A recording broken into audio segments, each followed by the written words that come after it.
spring 2022. It's Weather Joey here. Actually, it's not 2022. It is 2022, but we're not going to talk about spring 2022. But Weather Joey here with your bottom of the South Island, South Coast weather seasonal recap for the spring of 2021. Recording this at the end of 2022, the day before 2023 starts. Just getting caught up on our seasonal forecast. Going to sweep through a whole bunch.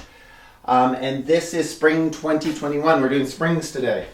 And I should actually have a bit more of a jacket on because it is kind of cool. But so looking back over springs and the seasonal changes, we like to talk about, or we like to think about how the elements are changing and how we talked before. If you look back at spring 2020, I'm not going to repeat myself, but I probably will in the future as I get up to date with these spring forecasts. So let's just dive straight into 2021. Spring 2021, we are going to give the general overview first.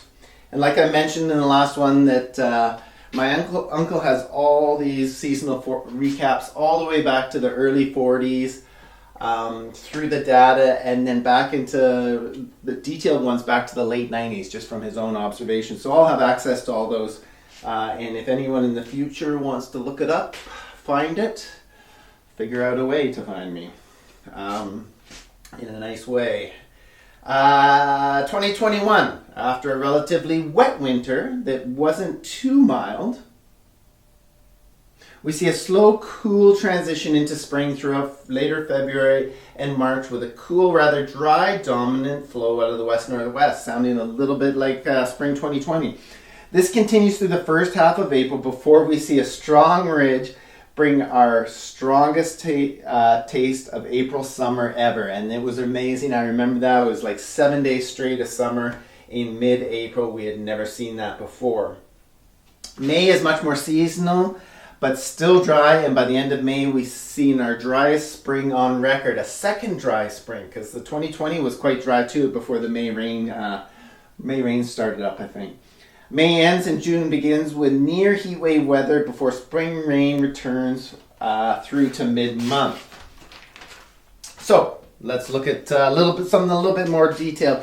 So notes here: driest spring on record. We did get 12 spring days, so that was fairly good. And most of those came in that mid-April. We'll get into that. Once again, spring comes gradually through March as winter is slow to let go. Not that it's particularly cold, but consistently coolish temps throughout with no standout spring days and plenty of frosty AMs, with us wanting for some warmth. Late February's dry trend continues throughout March and on into early April with a predominantly cool west-northwest to northwest flow as high pressure from Gulf of Alaska alternates with cool lows from the Bering Aleutian moving into offshore waters.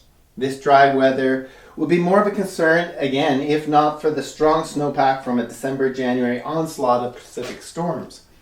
As we move into the mid-10, which is the middle 10 days of April, we see a shift in the pattern as high pressure ridging sets up in a southwest to northwest line. I think I meant southwest to northeast line across South Coast and into BC interior. So southwest to northeast line. That's this sort of line, high pressure.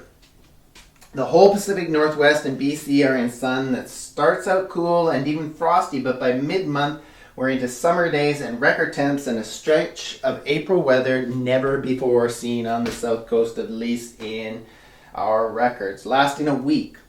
As we move into the last week of April, temps cool and cloud showers move in from the west, intermixed with drier, clear weather.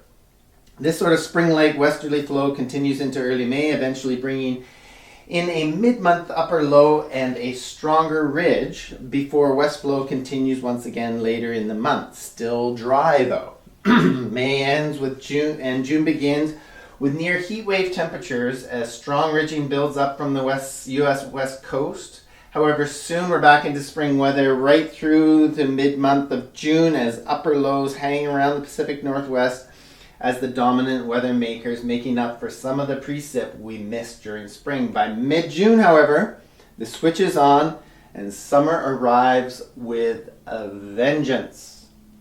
The heat dome, the famous heat dome of June 2021. Anyway, that's spring of 2021. I don't have much more to say about that. Anyway, may the season be with you, my friends.